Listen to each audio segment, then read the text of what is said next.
Hey, welcome back. It's an exciting Tuesday, and we want to start the week off right and try to finish strong. So today we're trying to do book 134. This is, one of the last thing in a day, but it's the important thing that energizes us. So we want to, take our time and do the thing that matters to us that bring meaningful work and meaningful relationships. So here we go.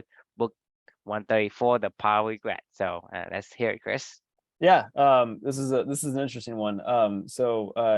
Daniel Pink, another Daniel Pink book, and I Mm-hmm. mean, I don't know about you, but I've like really grown to like his writing style. He's just there's something about the way that he can like condense down like a single topic Mm-hmm. into something that has very actionable knowledge that is being shared about the topic itself, and then takeaways of how to go apply that into your life, and then you move on. Like, I mean, he Mm-hmm. just does a great job of like just condensing down like these really broad topics into really digestible formats, and then easy takeaways you can go and apply it to your life. So I don't know if you've have you read this one?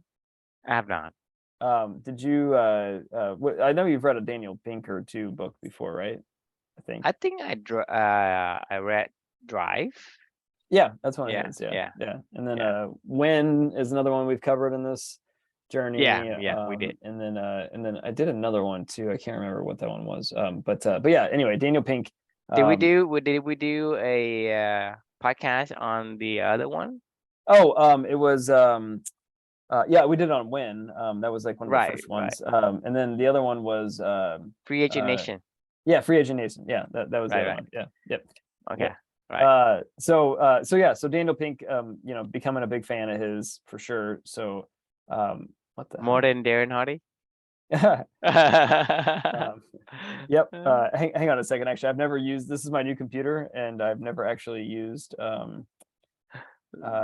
this yet in terms of screen sharing. I gotta You I got a Mac gotta though, right? I do, yeah. Mm. I have to quit and reopen. So hey, share your screen for if you don't mind for the Okay. reflection, if that's okay. So we talk. And while you're sharing it, I'll just do a quick overview of the book. So the Power of Regret, the subtitle of this one is how to look backwards, or how looking backward moves us forward. And this book is it's all about regrets. It's all about understanding how regrets Mm-hmm. work and why they happen, and the psychology behind it, the neuroscience behind it, the biology behind it, the benefits that it has, and then how it can help drive us forward, and to help us to be a better human being, I guess, in general. So so I started this reflection off with the reflection title, by the way, is harness the power of regret to turn your pain into purpose. Mm-hmm. I so badly wanted it to say no regrets at the top instead. Have you ever seen that movie We're the Millers with I think it's Jason, the guy that was Ted Lasso, what's his name, whoever Ted Lasso is, the actual dude that does Ted Lasso. He was in this movie called We're the Millers, and Uh-huh. he has this daughter that's like a teenage daughter, and they're driving around in this like RV. And I think they like stay at some like RV park or something like that. I don't remember the movie very much at all. Honestly, it wasn't a good movie. Mm-hmm. But his daughter meets this guy who's like this tatted up dude at one of their stops on the RV camp, and Mm-hmm. she's like comes in and she's introducing this guy to her dad and his mom, who are like really straight laced, like kind of cookie cutter, like polo wearing kind of people and stuff like that. And this guy, has a tattoo across his chest that says "No regrets," like Mm-hmm. RAGRETS, and the dad's like, what, you don't have any regrets about your tattoos? And Nope. he's asking, he's like, no, man, no regrets. That's what my life is. That's what I No said. It's regrets. on my chest. No regrets. But he spelled it wrong. He's like, you don't have any regrets. Like, so I every time I hear the word regret, all I can think of is the guy that he's like, no regrets. Anyway, Right, right. it's funny scene. But I digress. Like moving on. Yeah, the topic of You regret. regret? I regret. I regret bringing this up. The topic of regret personally is kind of hit me really hard over the past couple of years, specifically around Amelia. As anybody that's been following along this journey, they would probably garner by now what happened to my daughter. She was born at 22 weeks old, weighing just a little over a pound, and she we have no idea why. And we went to the doctor one day and had an ultrasound. Everything was fine. 3 days later, we were in the ER with my daughter being born, and my wife and I and our family's life changing forever. So she survived, but most of my for 39 days, like they're filled with a ton of memories and a ton of good memories, but also a lot of painful memories, and a lot of those memories are a lot of regrets. Like I went through this whole entire reflection, just kind of thinking through like all of my regrets, right? I regret not noticing my wife's labor earlier and taking her to the hospital faster to maybe give Amelia some more time to grow and be nurtured while we were in the hospital or something along those lines. I regretted not taking more photos in the delivery room, because my wife and we were so shell shocked and didn't know what was going on. Like we were crying, happy, sad, like scared, like, but we only took like 1 or 2 photos. And that was because like, we didn't know what to do. Like, we didn't know if we should celebrate the moment or if we should not. And then she was whisked away, and come to find out like later on down the road, that was right when COVID was happening. So that was really one of the only times that my wife and I and our daughter were ever really be together, until she in the same room, until her last couple of days when things got really bad, and they finally let us break the COVID restrictions, because they weren't allowed to have 2 parents there next to her at any time. I regret the biggest thing that I regret with her was not doing more kangaroo sessions, which I don't know if you know what a kangaroo session is, but the preemies, they need skin to skin contact. They're in these little shells and cases all the time, and they call them an isolette, and humans need touch, right? Physical touch, right? And it helps them to heal. It helps them to breathe better. It helps them to connect with their parents and to know that there's people out there that love them, and all that good stuff. So my wife would always do the kangaroo sessions once with Amelia, because she's a lot braver than I am. I was always terrified to get her sick, and she was so tiny, and I just didn't want to do anything to screw it up. So I only ever did 1 kangaroo session. It took me almost 2.5, 3 weeks to work up the courage to finally do it. And then, by the time that I did it, fast forward a week later, and she was in a really bad state, and we weren't able to kangaroo anymore. So I immensely regret not spending more time with her, just with more kangaroo sessions, because I was too afraid. I know you've read the book, so you know this one, where I really, really, really, really regret not being there the morning of her minor procedure that turned into the major procedure that ended up ultimately taking her life. Like, I was always there in the mornings, and I let work tire me out. And I asked my wife for a day off, and I know that she doesn't handle those kind of situations well. And even if she would have, I still would have rather been there, because I don't know. That was just my dude. So my job as a dad was to be there during that time, and I wasn't there. I regret all the pain that she was in the last few days and seeing her in that state. And I regret that my family never got a chance to say goodbye to her in person and to ever meet her. I mean, I really regret that. They were, none of my family was ever able to meet her. None of Felicia's family was ever able to meet her. I regret having to take her life, end her battle. I mean, I regret having to even make that decision, right? And like the worst decision I've ever made in my life. And I regret that any of us had to be put in that situation. And then, finally, I regret that the world never got to meet her, because she was the most amazing person ever. So like that's kind of what my mission is in life, is to let the world know. And that's what living for 2 is. And it's a mission I've been on. And that's the power of regret, though, right? Like, I mean, I think about these things a lot, and I hate it. I wrote a book about it, and I continue to write about it every single day. And I write in these things about this stuff, but that regret powers me forward, and it powers my purpose today, which is living for two and doing everything I can with my daughter. And regret's powerful. I'm never going to stop. And yeah, I mean, it's just one of those things where regret has the power to push your turn your pain into purpose and to keep pushing and propelling you forward. And like there is value to regret. I wish we didn't have it, but there is definitely value. And yeah, love to get your thoughts on. I'll kind of pause there. I'd love to get your thoughts on what you think the Yeah, I power of mean, regret is and all that good there's stuff. not, it's not, there's not much to disagree, you know what I mean? Because regret is such a huge burden to anyone. And with the regrets, it it basically bi-directional. It could bury you, Yeah, or it could allow you to harness your regret to do something much equally as powerful as that weight is on your shoulder. yeah, Uh, but if you look at a lot of the incidents in the world today, not too many people is able to do what you just did, which is to harness that power of regrets. And I think regrets is not something that the thing is regrets for me, and I think most people would agree, it is such a heavy burden that no one ever wants it. yeah, It's such like the highest level of pain that you can ever have to experience. That's why life, in my view, is about minimizing these regrets. And if you had to regret because you didn't, because regret is not something that you chose, it's just something that it came to you. right, It's just by randomness, it came to you.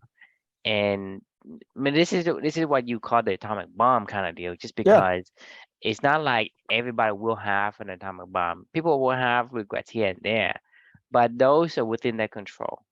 An atomic bomb is something that you would never have foreseen it. You would never have be able to even close remotely be able to be prepared for this kind of an atomic blast. It's just because it just you're looking at your first time as a parent. You don't know what to expect. COVID hits at the same time, and then you got a bunch of different things that you have never ever seen before. How would you ever know? Anyone could even see, hey, there's a sense of things I need to do this or do that. I mean, to me, um, sometimes these things happen, yeah, and I can't tell you why, and there's no reasons or excuses or any explanation I can give you that would suffice the answer. And so for me, regret is very, very powerful. And it is so powerful that you have to be aware that it could bury you. And it did bury a lot of people. yeah, Their life is just basically completely turned upside down, and basically they disappear from then on. They could never, had the ability to I know pick themselves back up and start doing things and climb on top of that burden versus having that burden bury them in the bottom of the whatever the pit of despair. I mean, you're talking about the greatest despair that you ever can encounter. This is what regrets is about, right? yeah. So regret is something that, to me, if you don't want it, but if you do, You can't get rid of the it. best thing you can do is harness it, because if you don't harness it, that power will be the the death of you, Yeah, literally and figuratively. I mean, Um, I can't argue with. I mean, honestly, like it makes me when you're saying that, like it made me think of that book I just finished called the Fifth Vital about this guy's drug addiction story mhm, and going through that. And one of the things that he said was that I wrote down was just in my notes on the book was one of the hardest things to do is to go through life with a secret, right? And like that's what a regret is. It's like it's something that you don't want to share with other people. It's something you wish you would have done differently, and it's something that you usually keep close to your chest, right? Like and like mhm. like it's uh, that's when you it's hard. Like secrets are the worst. Like you don't want to walk around knowing that you want to be something or do something differently and you didn't and you just like I mean me saying all these things in this reflection and the book that I wrote, like I mean like it's a relief to get it out into the world, to know, like, I fell asleep with my daughter's last hours of breathing. Like, I fell asleep. Like, I mean, I mean, I'll never have more time with her ever again. And like, I mean, I don't know, I can't explain it. Like, I was just exhausted. I mean, we had gone through so much, and I fucking fell asleep. Like, I mean, like, I regret more than anything in the world. Like, my wife was still going strong, holding her daughter, over a 7-hour kangaroo session where she slowly had her life expire, right? And Hmm. like, I fucking fell asleep on my daughter's last couple breaths in this Yeah, world, and it's a deepest imprint that you it, will ever have in your entire life. yeah, I mean, I it's mean, that's what regret is about, man, because otherwise it wouldn't have that heavy of a price. It's a huge, huge price. And so, like I say, to me, the only way out is to harness it. If you don't harness it, it will literally, be the death of you. yeah, I mean, Because if I've seen so many people, so many different circumstances where people just marriages get broken up. I mean, life just turned upside down. People become alcoholic, become drug addicts just because they want to escape from the burden. But that burden never, y- they will never ever able to escape that burden. no, Even escaping with trying to escape with alcohol and drugs and whatever else that you want to do. I mean, it it doesn't just go away. it just doesn't go away. And so I mean, it is so powerful. It's one of those things where we have to understand and respect the power of regret. As how important I think it is to put into perspectives. Because if you can't just take regrets lightly, and for me, it's my life purpose is to have as little regrets as possible. And to me, that's a great life. If I have regrets, then that's to me Burden. um it's a hard life. I Yeah. mean, it's not hard in terms of physical, but mentally straining. That's the worst kind of hardship you can endure. So you think of it in like a balance equation, right? The bigger the regret, the more you just get weighed down on this end while the other end's over here. If you turn it into a purpose, I feel like you can at least balance the scales back out. Well, I and think that and that's the thing and is because it's so heavy, you're gonna have to harness that power to build something equally right. as great to counterbalance it. Because if you don't have an equally as great positive to counterbalance it, you won't get out of it, No, not at all. Yeah. right? And so that's what I'm saying. It's not an easy task.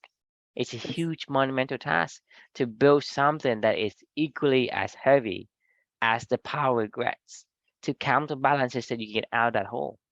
It is difficult. It takes a strong will of character to do that.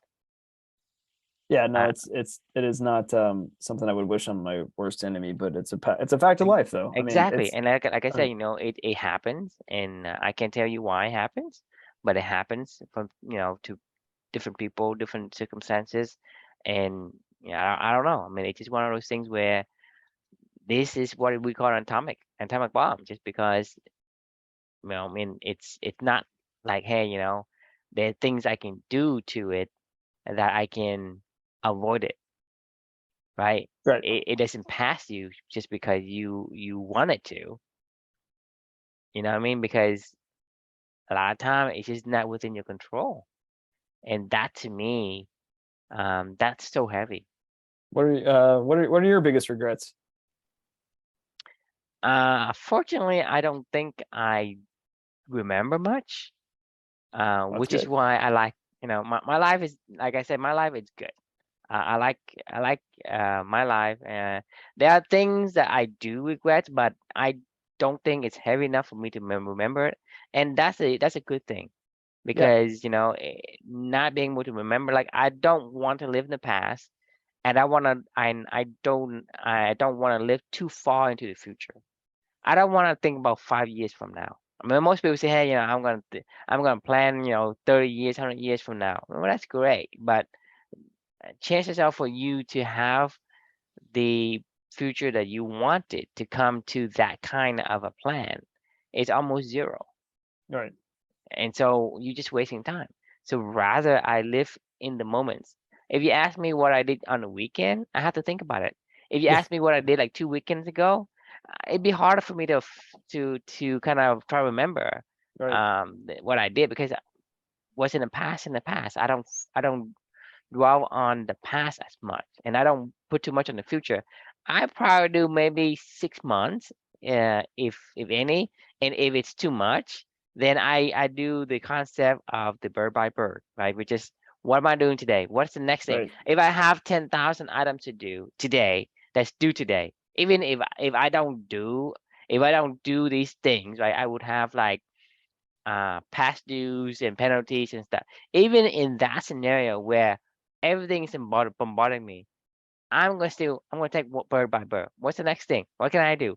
If I can do like one or two out of 1,000, that's what I do. I mean, I'm not gonna say I'm gonna try to finish 1,000. I mean, if I know I can't do it, I can't do it.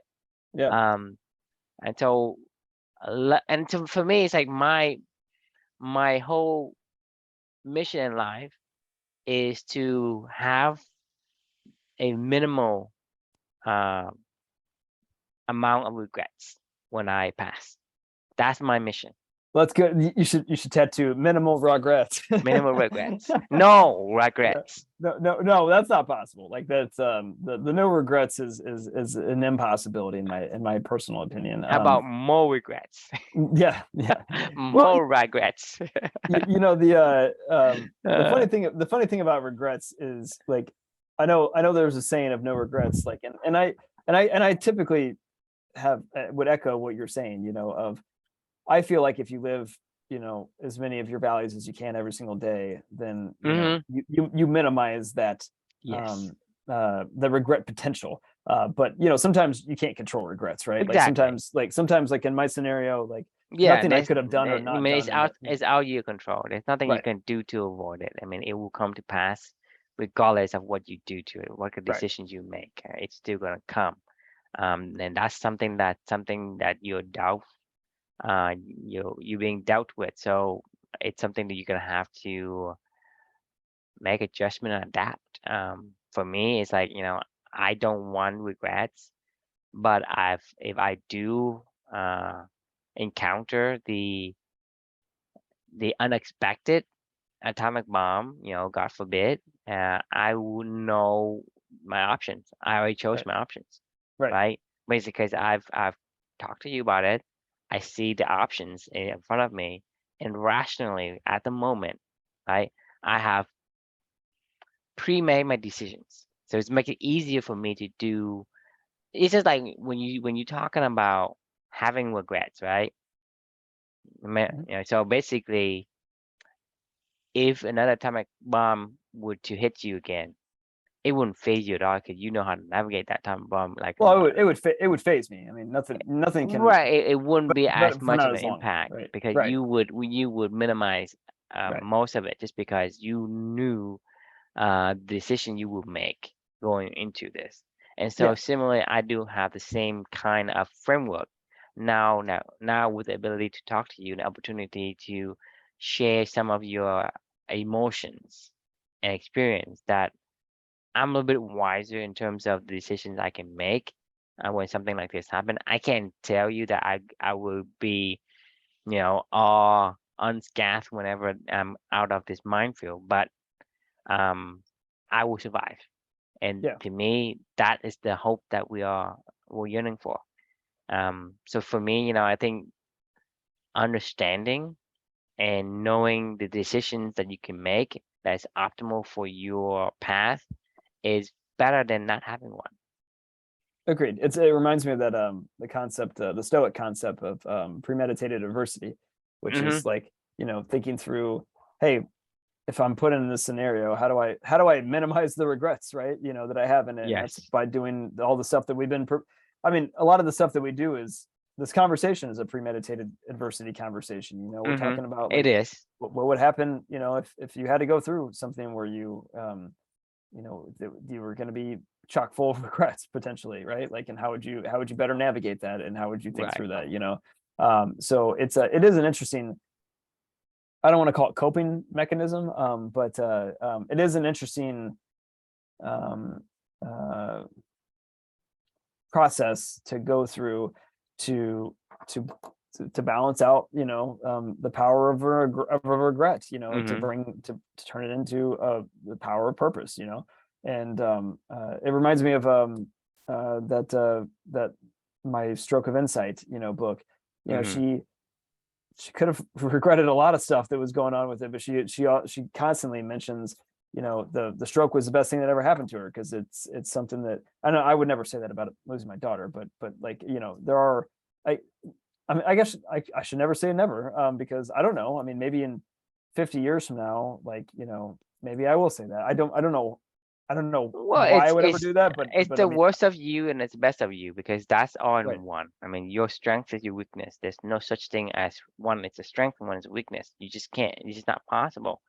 You have to take the good and the bad with it, because with the atomic bomb that you had the potential to build something as great of an equal value as the atomic bomb you received. You have that power to that's true. build and create that counterweight, right? And Yep. so it's both a blessing and a curse. That's, to me, that is always the case on this universe. It's always one thing that is both a strength and a weakness. It's all in one. It's Right. never something different. Hey, I'm tall.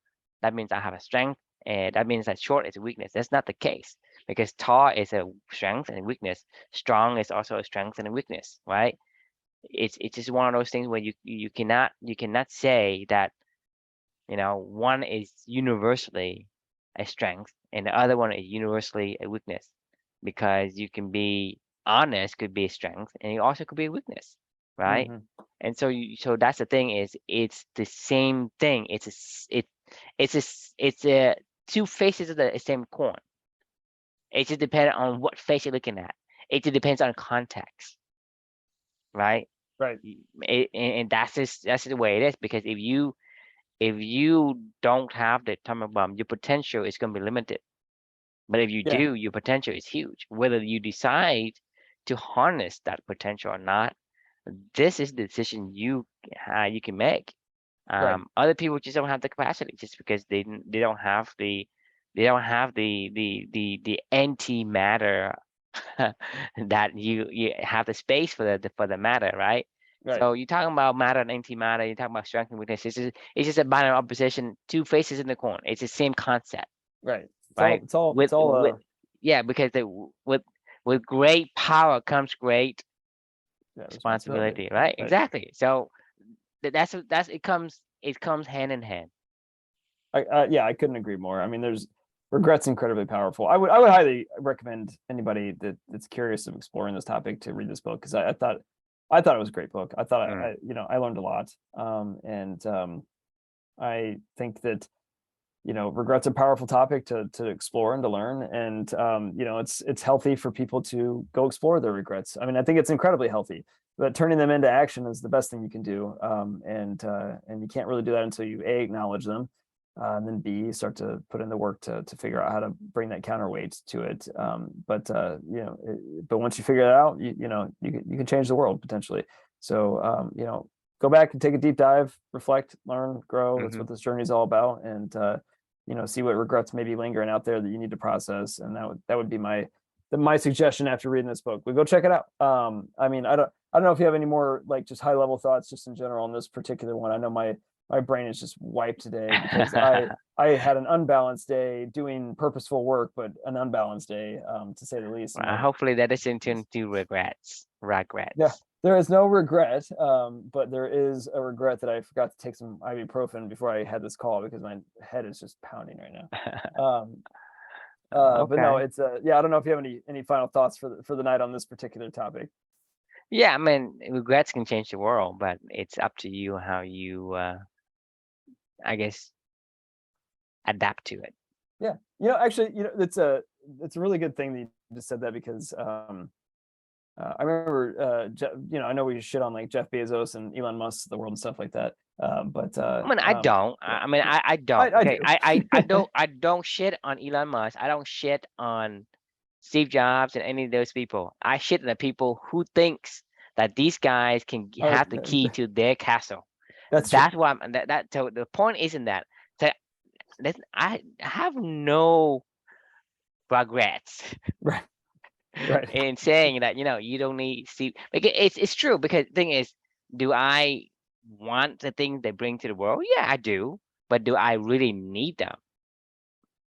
Not necessarily, right? That's what I'm saying Right. is, I'm looking from an objective point of view. I don't shit on them for being them. I shit on them for the people who blindly thinks that they hold the key to their castle. Like I said, their success, right? Their blueprint and the way they do things isn't going to be the right thing for you, because you are not them and they are not you. So you can't Right. just take their key and go to your castle and try to open your castle door and try and say, "Hey, it's going to open."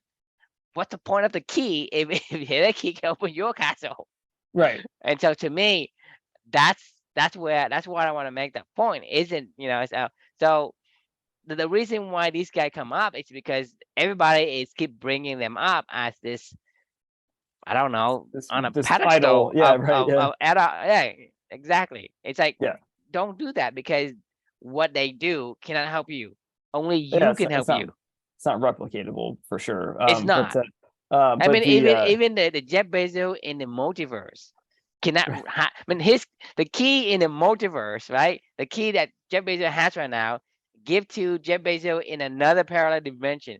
That that the key he has will not open the other castle that other Jeff Bezos has. That's right. how I'm looking at this. And if you think that's impossible, right? How do you think that their key gonna work on your, which when you are completely not even having the commonalities with Jeff Bezos, Right. right? So don't do that. Live for Right. yourself. Don't live for someone else. You don't live Right. in somebody's shadow. Live for yourself. Because even if you do live in somebody's shadow, you're still in the shadows, Yeah. No, right? I totally agree. I Then you mean, gonna blaze have your own path. more regrets. Well, the only reason I brought that guy's name up was I remember some article that's like a pretty famous like just thing that he talked about of when he I think he worked at like maybe PwC or some large like consultancy or whatever, and Hmm. he probably made some decent money.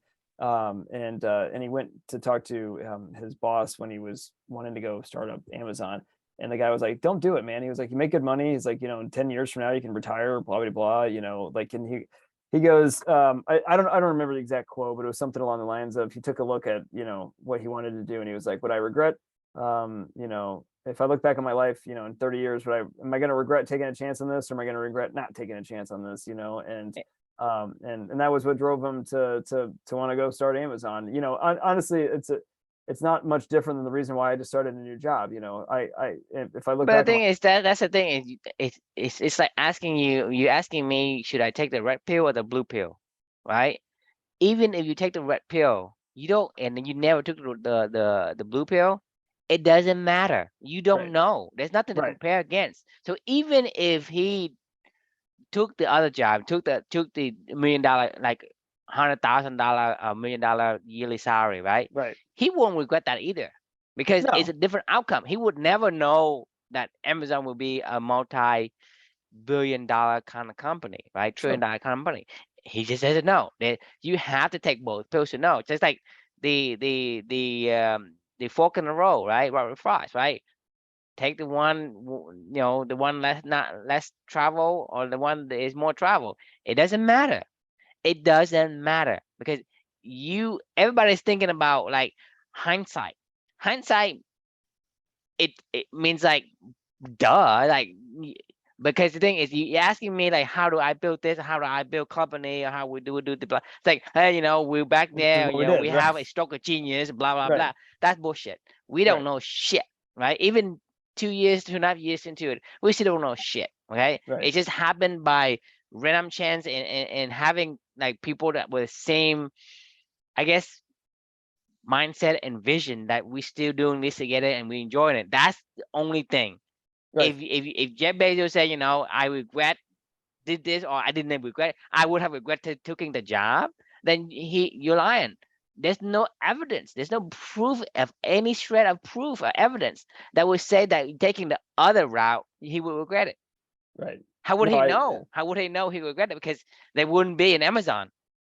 yeah, No, I mean, right? I hear, So I it's a hear what you're moot saying for sure. point in Yeah. terms of, oh, Champions, so this, Champions. So what's the point of asking? Well, did you regret like this or that, right? Well, how do I know? How do I know what to regret? I only regret if I see the result and I didn't want it.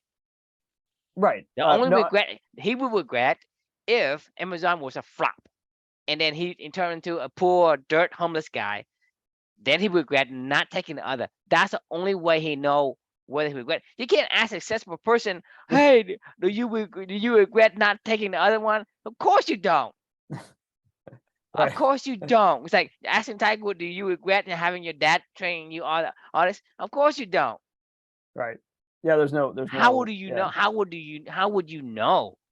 Think about it. There's no evidence to suggest that way. You cannot take the blue pill or the red pill and say, "Hey, the red pill is better or the blue pill is better." You have to take both to know which one is better. That's not possible. Agreed.